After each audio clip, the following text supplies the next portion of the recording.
Hello, ಎಲ್ರಿಗೂ ನಮಸ್ಕಾರ. ನೀವೇನಾದರೂ ಫಸ್ಟ್ ಟೈಮ್ ನನ್ನ ಯೂಟ್ಯೂಬ್ ಚಾನಲ್ ನೋಡ್ತಿದ್ರೆ ಪ್ಲೀಸ್ ಸಬ್ಸ್ಕ್ರೈಬ್ ಆಗಿ ಬೆಲ್ಲೈಕನ್ ಕ್ಲಿಕ್ ಮಾಡಿ.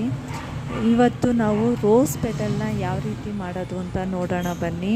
ನಾನು ಲಾಸ್ಟ್ ವಿಡಿಯೋದಲ್ಲಿ ಹೇಳಿದ್ದೆ, ಮನೇಲೇ ಕೂತ್ಕೊಂಡು ಯಾವ್ಯಾವ ರೀತಿ ಕೆಲಸಗಳಿರುತ್ತೆ, ಯಾವ ರೀತಿ ಮಾಡ್ಬೋದು ಅಂತ.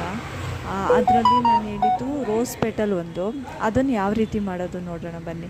ಫಸ್ಟು ಲೇಸ್ ತೊಗೊಂಡು ಅದನ್ನು ಈ ಥರ ಫೋಲ್ಡ್ ಮಾಡಿಕೊಂಡ್ರೆ ಆ ಕೆಳಗಡೆ ಸುತ್ಕೋಬೇಕು, ಕಡ್ಡಿ ಥರ ಹಿಂಗೆ ಸಣ್ಣದಕ್ಕೆ ಸುತ್ಕೊಂಡು ಹಿಂಗೆ ಫೋಲ್ಡ್ ಮಾಡಿಕೊಂಡು ಬರಬೇಕು. ಹಿಂಗೆ ರೌಂಡ್ಗೆ ಫೋಲ್ಡ್ ಮಾಡ್ಕೊಂಡು ಬಂದರೆ ಅದು ರೋಸ್ ರೀತಿ ಕಾಣಿಸುತ್ತೆ. ರೋಸ್ ಪೆಟಲ್ ಆಗುತ್ತೆ, ಪುಟಾಣಿ ಗೋಲ್ಡ್ ರೋಸ್ ಪೆಟಲ್ ಆಗುತ್ತೆ.